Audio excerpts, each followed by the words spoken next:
Subscribe to our YouTube channel and press the bell icon to get the latest updates.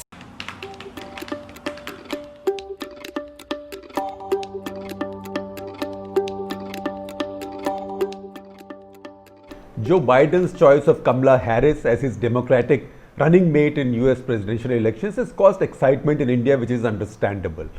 There is also debate now over whether she'll be pro-India, anti-India, whether she'll be, what will be her driving motivation? Will it be her love for her half-native country at least, or her mother country or mother's country, or will it be her acquired nationality or her other beliefs? What we are trying to say is that this entire debate is nonsensical and vacuous. And then we give you some examples and we explain why do we say so. So what happens is that we Indians now are a very large genetic mix. In any case, we are the second largest in the world. In fact, in the next 10 years, if not earlier, we will be the largest. We will be larger than China. We are also a nation of immigrants. So we also like to go to foreign countries and settle down there. So our genetic mix, we also, or our genetic pool, we also scatter liberally across the world. We also take a lot of foreign passports. Now, once somebody is born overseas, or once somebody takes a foreign passport or foreign citizen, to what extent can we or should we claim them as our own?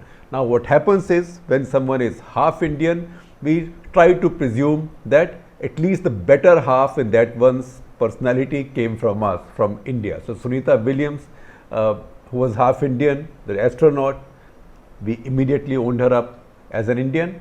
Similarly now, Kamala Harris, because when you talk of Kamala Harris, you also know that her father was Jamaican. So to think, think of her policies, to imagine her policies in terms of her genetics makes no sense. Maybe you could say that if she had children playing cricket, they could bowl like Michael Holding or bat like Krishnamacharya Shrikant, or a bit of both, or maybe bowl like Venkat Raghavan and bat like Chris Gale, or maybe both.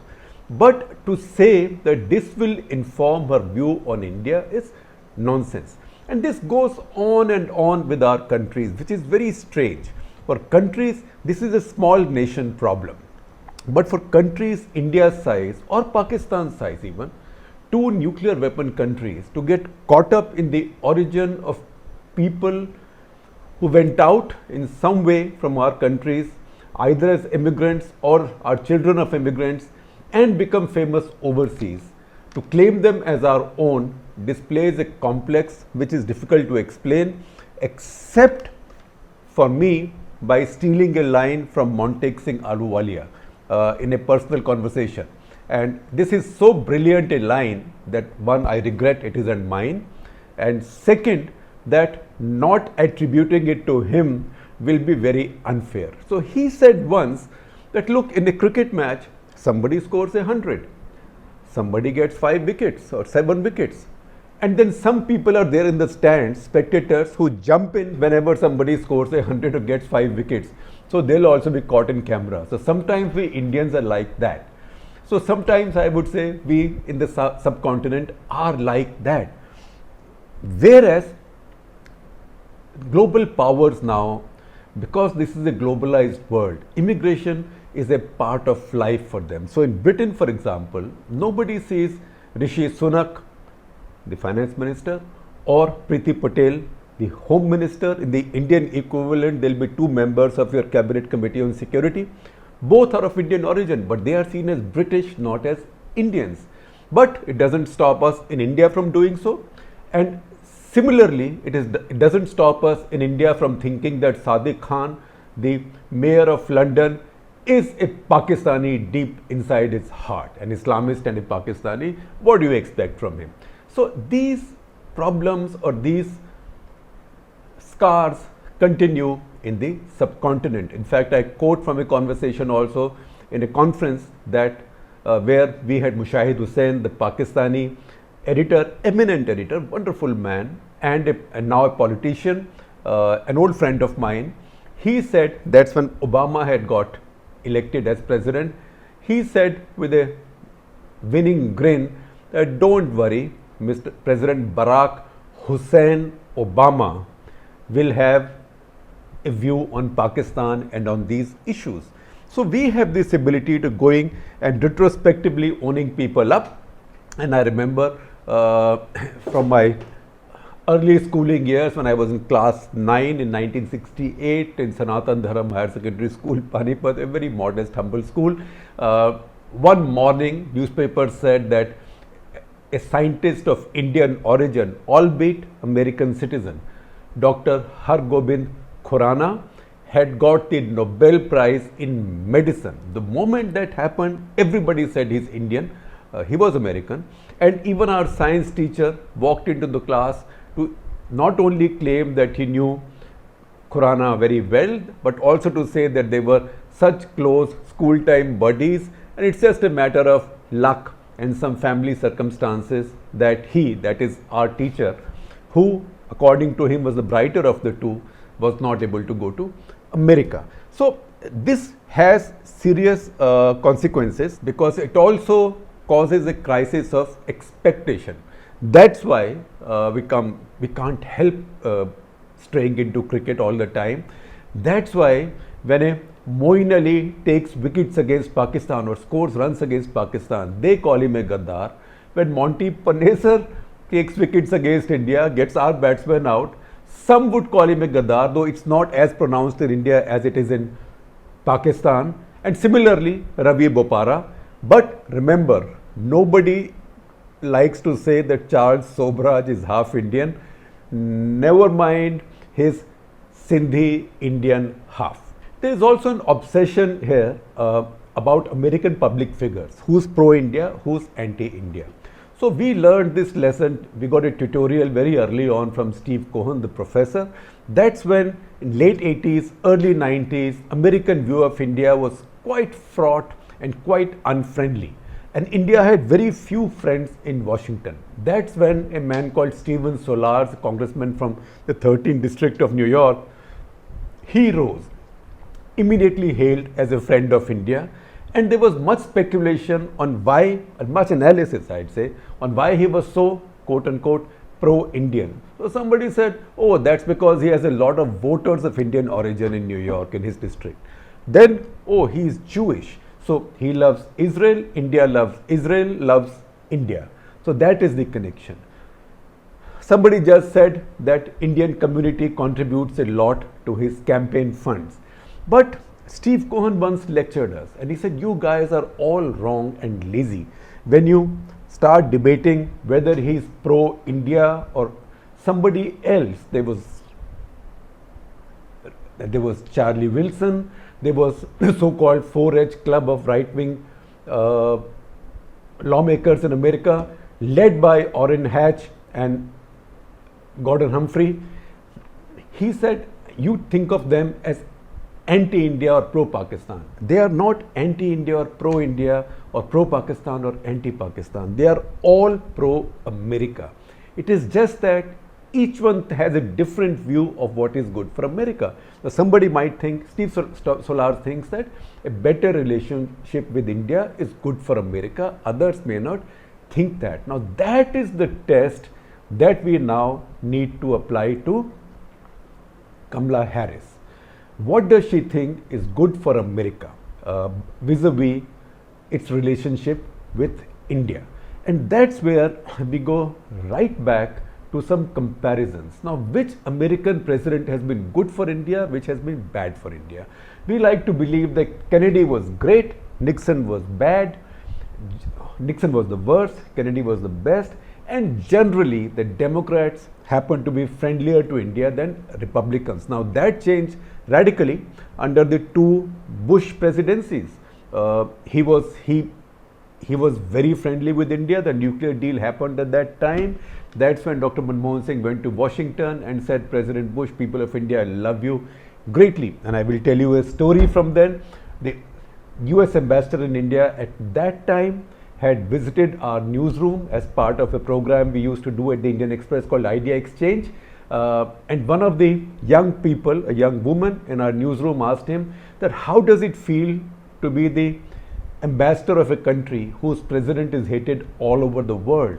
And he said, look, when I last checked on Pew, President Bush's ratings in India were upwards of 70%. So I will take that any day. So Bush, Republican, very friendly with India. Also, we use the specific example of Bill Clinton. Now, was Clinton good for India?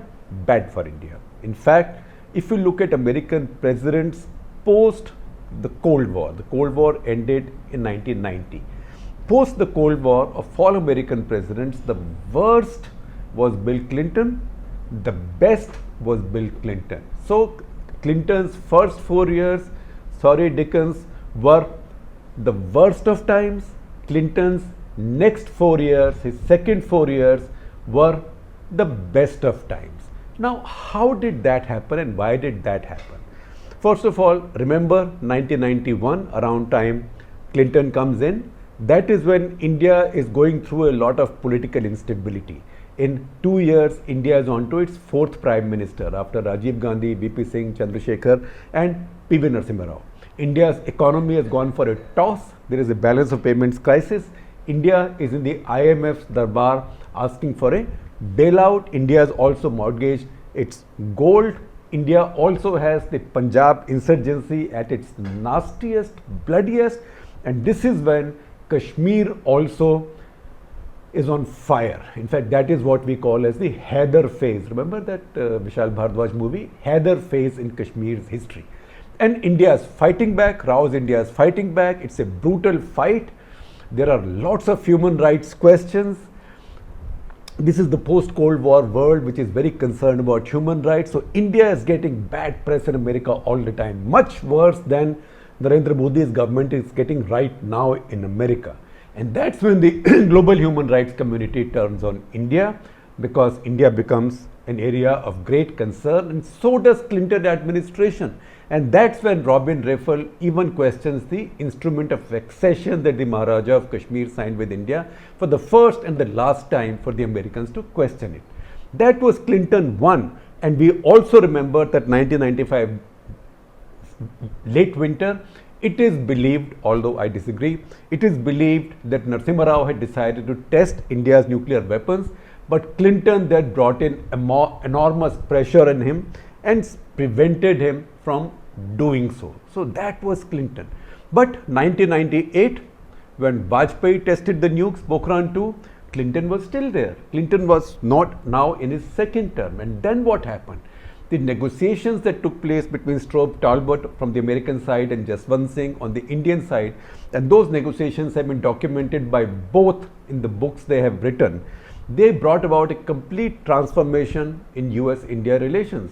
So from blackballing India for nuclear proliferation, suddenly America had now enabled India to join the nuclear armed nations big power club as the responsible nuclear weapons power.